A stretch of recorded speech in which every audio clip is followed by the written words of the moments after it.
안녕하세요. 걸어가는 길 원동미입니다. 이 공간은 우리가 살아가면서 마음에 담아두었던 아쉽고 안타까운, 때로는 자랑하고 싶은 이야기들을 나에게 그리고 누군가에게 들려주고 나누는 곳입니다. 우리들의 이야기라면 어떤 이야기든지 좋아요. 잠시 후 다시 오겠습니다.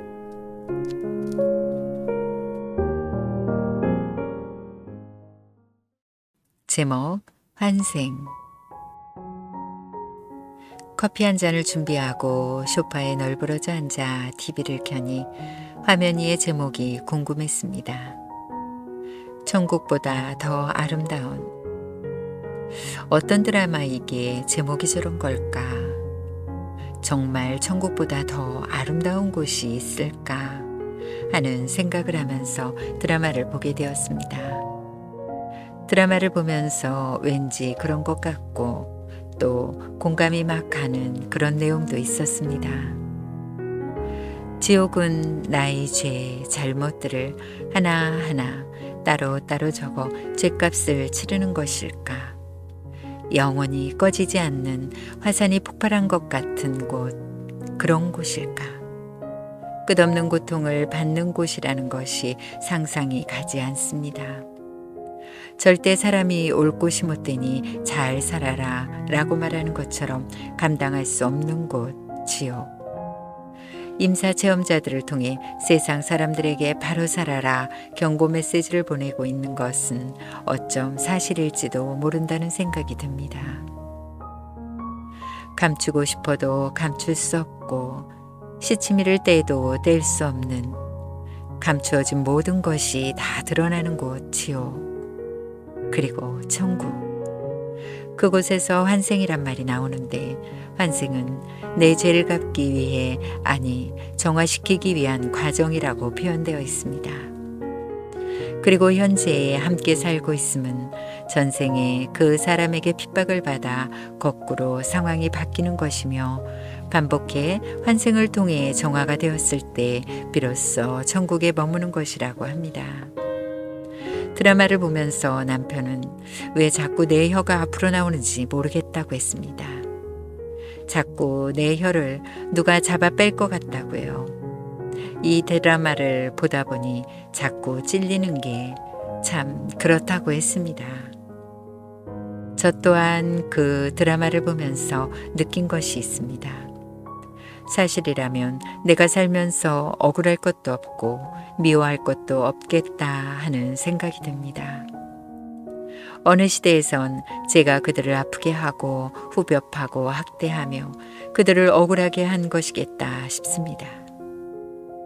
제가 어디에서는 저렇게 잔인하게 매몰차게 했기에 그 반대의 상황이 되어 지금 그대로 받는 거라는 생각을 하니 창피하기까지 합니다. 그들은 얼마나 아팠을까? 그들은 또 얼마나 억울하고 울었을까? 제 마음이 전해질지 느낄 수 있을지는 모르지만 지금 미안하다고, 죄송하다고, 잘못을 용서해달라고 말하고 싶어집니다.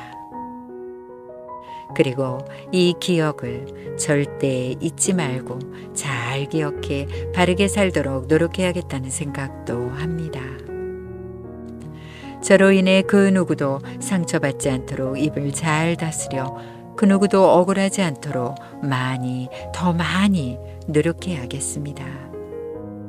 물론 그렇다고 해서 제가 갑자기 성녀가 되지는 않겠지만 노력을 하다 보면 반복된 잘못에서 조금씩 변화되고 잘못의 횟수를 줄일 수 있지 않을까 싶습니다. 오늘 저는 문득 오래전 기억이 떠올랐습니다. 3년 전 근무 중 팔목을 다쳤고 손목 관절과 측골이란 뼈를 잘라 붙이는 수술을 했었습니다. 그 수술이 말처럼 조금 잘라 붙이면 되는 것이 아니었습니다. 저는 통증으로 6개월을 아파하고 팔을 전혀 쓰지 못해 아주 많이 불편했습니다. 그 시간이 벌써 흘러 3년. 교수님은 너무 오랜만에 왔다며 괜찮았냐고 걱정도 안 되었냐고 했습니다. 저는 2달 전부터 조금씩 불편하고 조금씩 시린 듯 했다고 말하니 교수님은 엑스레이를 확인했고 환부를 눌러보고 꺾어보더니 핀을 빼는 것이 좋겠다고 하면서 너무 오래돼서 빼기가 힘들 수도 있다고 말했습니다. 핀도 오래되면 못 빼는 경우도 있다고 반복해 말했습니다. 그리고는 핀 뺀 자리는 뼈가 다시 붙으려면 시간이 걸려 한 3개월은 조심하라고 했습니다. 넘어지거나 세게 부딪히면 부러질 수도 있다고 했습니다. 저는 알겠다고 했고 핀 제거 수술 날짜를 잡고 집으로 돌아왔습니다. 3년 전 수술 당시에는 제 좁은 소견으로 그 교수님이 참 많이 미웠습니다. 그래서 더 진료도 가지 않고 지냈습니다. 핀을 그대로 두고 지내도 괜찮을 것 같다는 어리석은 생각도 했습니다. 그런데 오늘 불편감으로 병원에서 기다리면서 그때 생각이 났습니다. 3년 전 교수님은 여기서 일하면서 이 정도의 병이 생기지 않는다라고 말을 했고 저는 그 말에 몹시 화가 났습니다. 속상하고 서러웠습니다. 난 기간과 상관없이 정말 열심히 일을 했는데 그럼 난 거짓말쟁이인가? 엄살인가? 하는 생각이 들었습니다. 교수님은 저의 상황을 보고 얘기할 수도 있지만 먼저 교수님의 경험으로 인해 이론적인 상식에 제 상황이 맞지 않을 수 있어 그렇게 말한 것인데 저는 제 입장만 생각하고 화나고 서러워 진료조차도 받지 않고 고집을 부렸었습니다. 지금 생각해보면 3년 전 그 시간 저의 어리석음으로 인해 참 많은 것을 잃었고 새로운 것을 깨달았으며 강건함도 얻기도 한 것 같습니다. 제 욕심에는 사실은 사실 그대로이어야 하고 인정됨이 받아들여질 땐 변화도 함께 이루어져야 하며 양쪽 모두 새로운 기회 또한 주어져야 한다고 생각했습니다. 제가 다시 환생한다면 드라마 속의 시어머니처럼 가장 힘들고 어려운 삶 속에서 정화의 삶을 선택할 것 같습니다. 그 새로운 삶이 뒤늦게 깨닫게 된 어리석은 일들을 정화시켜 새로 태어날 수 있을 것 같기에 많이 늦었지만 저희 잘못된 삶을 바로잡고 바르게 걸어가고 싶다는 생각을 해봅니다.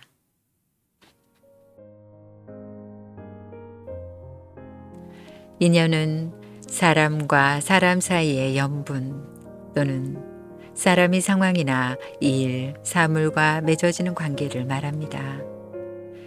여기에서 선연은 좋은 인연을 말하고 악연은 나쁜 행위를 하도록 유혹하는 환경과 떨어지고 싶어도 안 되는 남녀 관계 그리고 나쁜 결과를 가져오는 인연을 악연이라고 합니다. 선연과 악연은 그 인연이 다해야 끝나는 것이라고도 합니다. 그래서 혼자 힘으로 마무리할 수 없는 것이라고도 합니다. 특히 악연은 처음 구름인과 같은 상황에서 많이 이루어지므로 더욱 어려움을 겪기도 한다고 합니다. 여성 긴급전화 국번 없이 1366 지역번호 1366은 이러한 상황의 사람들에게 힘이 되기도 합니다. 지금까지 함께 해주셔서 감사합니다. 좋은 하루 되세요.